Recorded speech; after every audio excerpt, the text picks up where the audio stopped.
Good evening, ladies and gentlemen, and I welcome all of you back to another national anthem reaction video, where this one is like possibly one of the, and just in terms of population, land mass, land size, and through what I can only describe as a very, very rich historical country, there is simply, if I had time just to go over every single thing that I want to say that I do know about China, we would be here for virtually 12 hours. And because I don't necessarily want to bore anyone to death, I'm going to, when I come to do the translation of this video, because, well, to be honest, there are several issues with that already, and I'll explain why in a moment, is that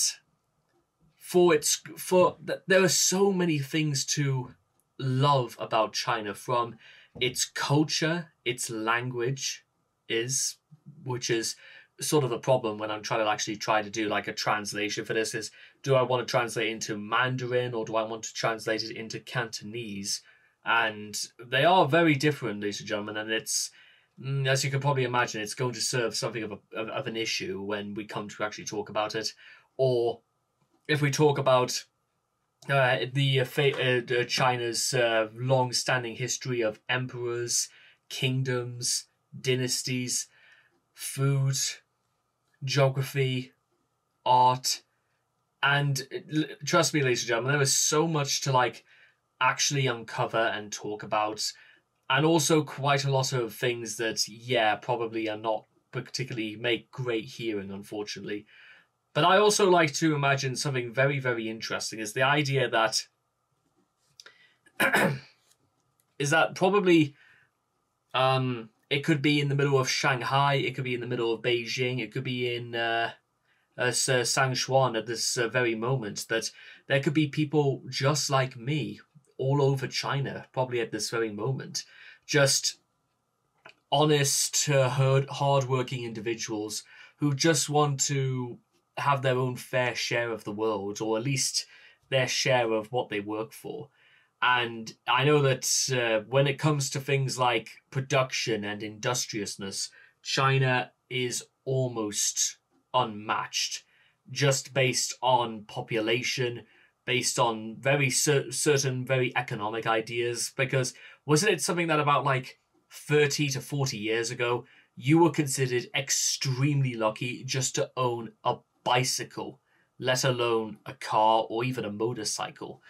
I know things have been very different since the days of of Chairman Mao and Deng Xiaoping, but we also have to remind ourselves, ladies and gentlemen, that actually getting into the whole business of China's politics, its communistical ways of governance, also down to their extremely questionable things of social credit. Yes, I have heard of those stories, and they sound, if you want me to be completely honest, incredibly dystopian, if ever I've heard one. So was even, and again, of course, the big elephant in the room is the fact that COVID began in China. By accident, I hope. I seriously don't believe any of those crackpot conspiracies about how scientists in Wuhan literally planted the virus by literally force-feeding people to eat bats, or that 5G signals were responsible for spreading the plague. I know those things are absolutely absurd, pointless, just absolute drivel. Not even from the perspective of a meme status are things like that worth making popular or making into jokes, because it's just nonsense. It's just bollocks. That's actually, although I must admit, I've never ever, because listen, over the last couple of months, I've actually got to know quite a number of Chinese people, and I don't think I could actually ever remember any one of them ever using the word bollocks.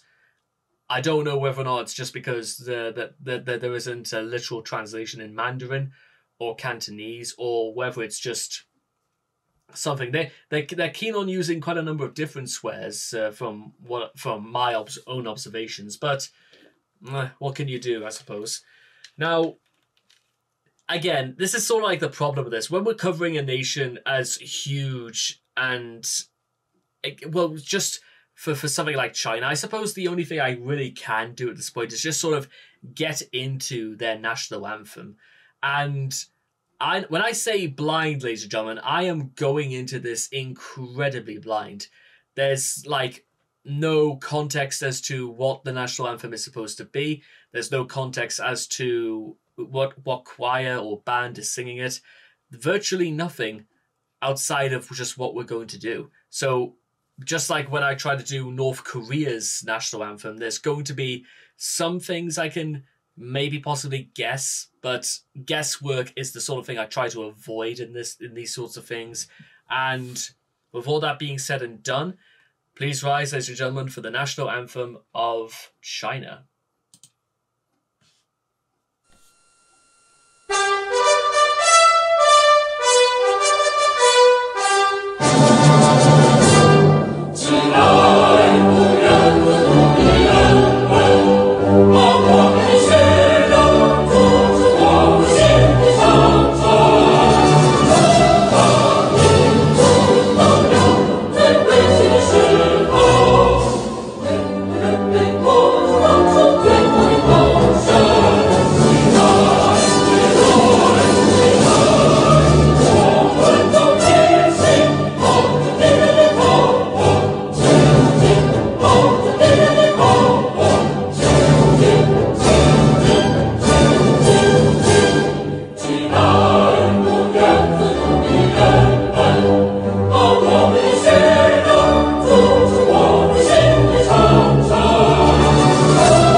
Ladies and gentlemen, I liked just how short, yes, but also how very, very sort of straightforward it all was about exactly what the intention is of the sentimentality of and it's, again, it's not particularly very different from quite a lot of different other nations, and how they talk heavily of prosperity and how the intention is to work together. And to work together not only with our neighbors, but interesting enough, they mention the use of like enemies as well. Well, and again, without going into very specific details about China's long-standing history with the Japanese, it's also worth noting about the Chinese nation faces its greatest danger. And what danger exactly would this be? And I don't know whether it's just because the version we used, March of the Volunteers, well, let me see if I could just do March of the Volunteers is the national anthem for the People's Republic of China, including Hong Kong Special Administrative Region since July 1st, 1997. And the Meisu Special Administrative Region since December of 1999, written by the noted poet and playwright Tian Han, with music composed by Neo Ira. This composition is a musical. Well, yes, absolutely. First performed as part of the 1939 Shanghai play, and its original lyrics are the official lyrics of the national anthem. In 2004, a provision that the March of the Volunteers be the national anthem was added to the Constitution of the People's Republic of China as Article 136. I do think that's quite interesting, ladies and gentlemen, because Article 136...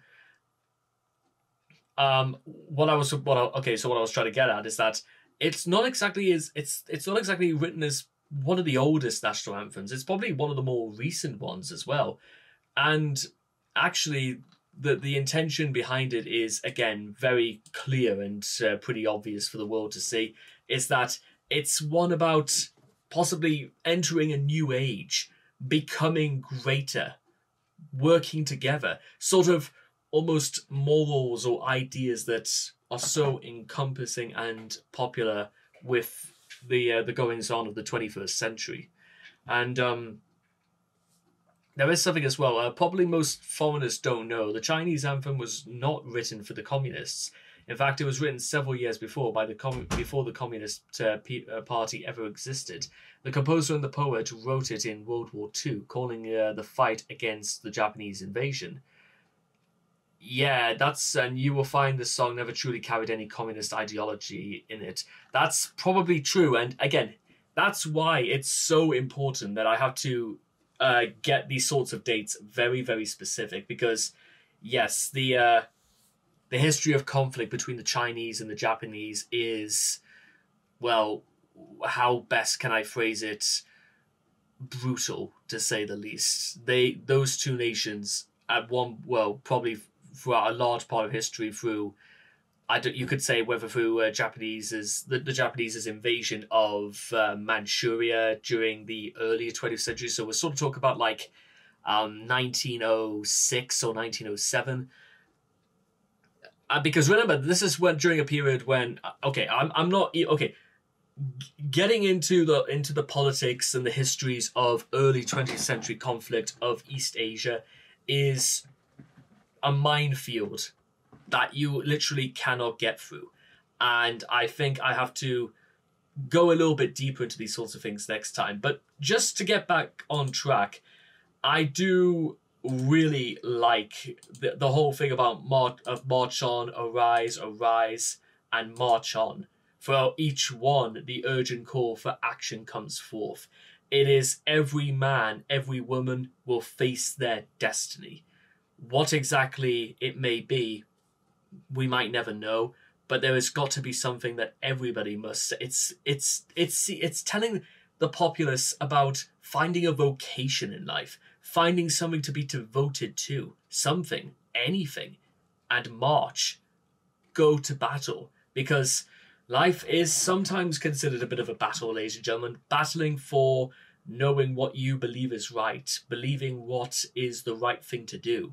How do you approach this, and how do you lead your life according to what you know and understand? I like that, ladies and gentlemen, and I wonder exactly if this is a sort of sentimentality that is carried by many Chinese people.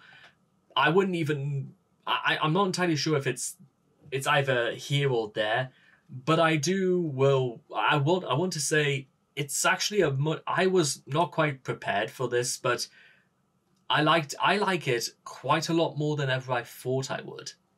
And I've liked a lot of national anthems over these last couple of months, but this one seems very, very unique for some strange reason. How about that, eh?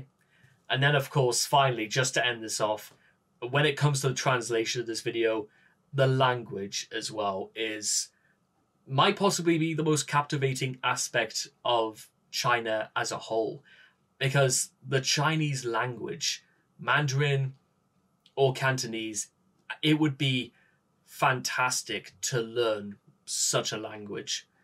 And finally, just one last thing before we go, the Great Wall of China, a miracle of Chinese production and engineering. So big, in fact, you could actually see it from anywhere in the world.